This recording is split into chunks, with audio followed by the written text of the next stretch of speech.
Assalamualaikum warahmatullahi wabarakatuh. Kami dari kelompok 12 akan memaparkan materi tentang lembaga wakaf.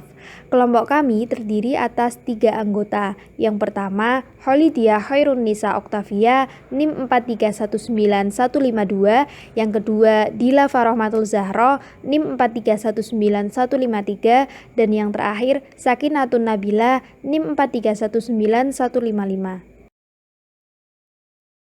Pada materi lembaga wakaf ini, kami akan membahas 5 subbab.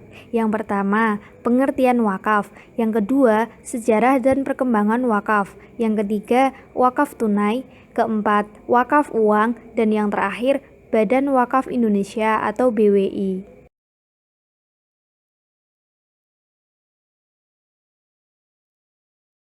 Yang pertama, kita akan membahas subbab pengertian wakaf. Kata wakaf sendiri berasal dari bahasa Arab, yaitu waqafa, berarti menahan, berhenti, atau diam di tempat. Kata waqafa, yaqufu, waqfan sama artinya habas, yahbisu, tahbisan.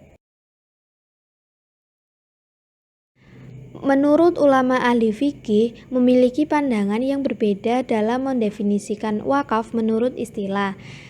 Menurut Abu Hanifah, wakaf adalah tidak melakukan suatu tindakan atas suatu benda yang berstatus tetap sebagai hak milik dengan menyedekahkan manfaatnya kepada suatu pihak kebajikan atau sosial, baik sekarang maupun yang akan datang.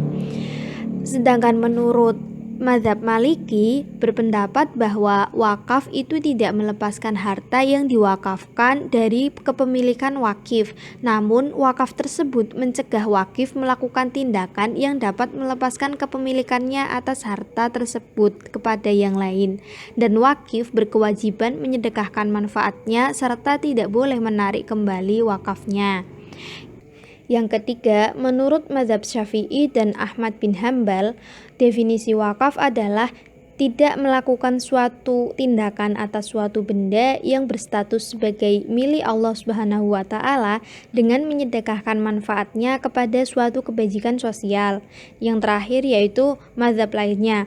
Mazhab lainnya sama pendapatnya dengan mazhab Syafi'i dan Ahmad bin Hambal, namun yang berbeda dari segi kepemilikan atas benda yang diwakafkan, yaitu menjadi milik mauquf alaih yang diberi wakaf, meskipun mauquf alaih tidak berhak melakukan suatu tindakan atas benda wakaf tersebut, baik menjual maupun menghibahkannya.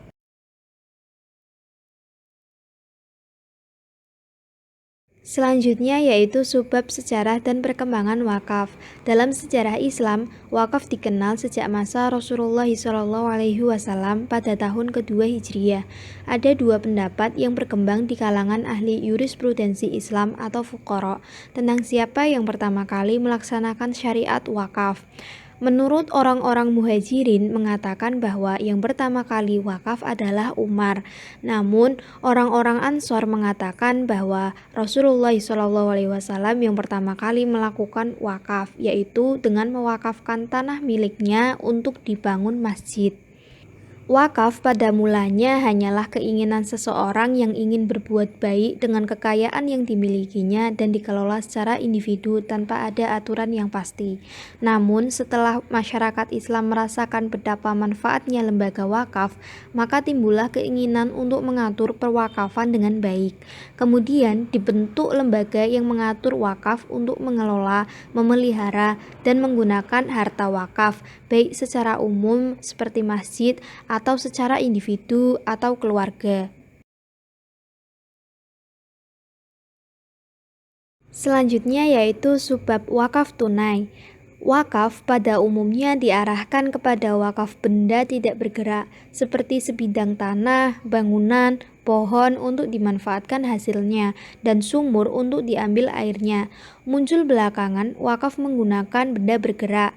Wakaf dengan model ini sering disebut dengan istilah wakaf tunai atau wakaf nukut, dan diartikan bahwa wakaf tunai adalah wakaf yang dilakukan seseorang, kelompok orang, dan lembaga atau badan hukum dalam bentuk uang tunai. Munculnya wakaf tunai ini menimbulkan perbedaan pendapat. Ada ulama yang memperbolehkan dan ada yang tidak memperbolehkan. Alasan ulama tidak memperbolehkan wakaf tunai, yang pertama, uang bisa habis zatnya dalam sekali pakai. Yang kedua, uang seperti dirham dan dinar diciptakan sebagai alat tukar yang mudah. Selanjutnya yaitu pihak yang dapat dijadikan sebagai pengelola harta wakaf. Yang pertama, wakaf tunai dikelola oleh bank syariah. Berikut adalah beberapa keuntungan yang didapatkan apabila dana wakaf tunai dikelola oleh bank syariah. A. Jaringan kantor bank syariah. B. Kemampuan bank syariah sebagai fund manager. C. Pengalaman, jaringan informasi, dan peta distribusi yang luas. D. Memiliki citra positif. Yang kedua yaitu wakaf tunai dikelola oleh lembaga swasta. Selain dikelola oleh bank syariah, dana wakaf tunai juga dapat dikelola oleh lembaga swasta. Misalnya lembaga swasta yang bergerak di bidang pendidikan. Keunggulan yang didapat apabila dana wakaf tunai dikelola oleh swasta antara lain: A. Sesuai dengan kebutuhan real masyarakat. B. Ada kontrol langsung oleh masyarakat. C. Menumbuhkan solidaritas masyarakat.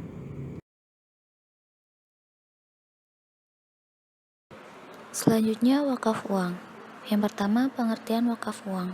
Wakaf uang adalah wakaf yang dalam bentuk uang yang kemudian dikelola secara produktif oleh nazir dan hasilnya dimanfaatkan untuk wakaf. Wakaf uang merupakan wakaf yang berposisi sebagai modal usaha yang kemudian keuntungannya disalurkan untuk wakaf. Dan wakaf uang harus diinvestasikan melalui mudharabah dan keuntungannya dialokasikan untuk al-amal al-khairiyah atau bantuan sosial.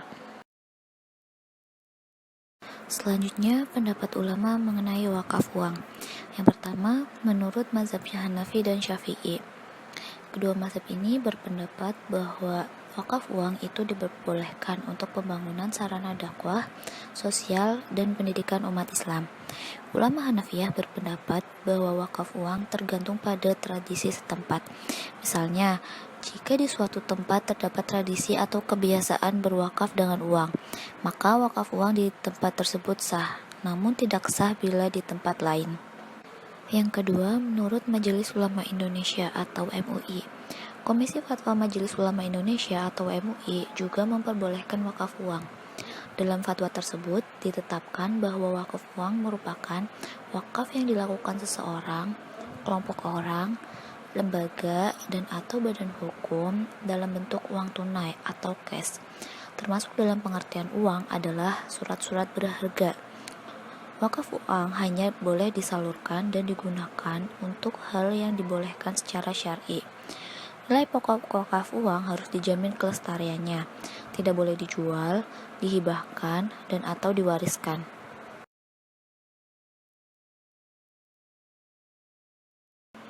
Selanjutnya, Badan Wakaf Indonesia atau BWI. Badan Wakaf Indonesia atau BWI adalah lembaga negara independen yang dibentuk berdasarkan Undang-Undang Nomor 41 Tahun 2004 tentang wakaf. Badan ini dibentuk dalam rangka mengembangkan dan memajukan perwakafan di Indonesia. BWI dibentuk bukan untuk mengambil alih aset-aset wakaf yang selama ini dikelola oleh nazir atau pengelola aset wakaf yang sudah ada. BWI hadir untuk membina nazir agar aset wakaf dikelola lebih baik dan lebih produktif, sehingga bisa memberikan manfaat lebih besar kepada masyarakat, baik dalam bentuk pelayanan sosial, pemberdayaan ekonomi, maupun pembangunan infrastruktur publik. Selanjutnya, tugas dan wewenang BWI. Dalam pasal 49 ayat 1 disebutkan bahwa Badan Wakaf Indonesia mempunyai tugas dan wewenang sebagai berikut. Yang pertama, melakukan pembinaan terhadap nazir dalam mengelola dan mengembangkan harta benda wakaf. Yang kedua, melakukan pengelolaan dan pengembangan harta benda wakaf berskala nasional dan internasional.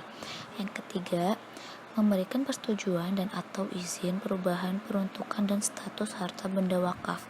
Yang keempat, memberhentikan dan mengganti nazir. Yang kelima, memberikan persetujuan atas penukaran harta benda wakaf. Dan yang terakhir, memberikan saran dan pertimbangan kepada pemerintah dalam penyusunan kebijakan di bidang perwakafan.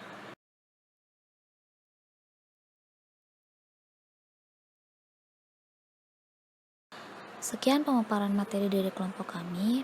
Terima kasih kepada teman-teman yang telah berkenan untuk menonton video ini sampai akhir. Kami selaku pemateri memohon maaf apabila terdapat banyak kekurangan dalam penyampaian materi maupun dalam bertutur kata.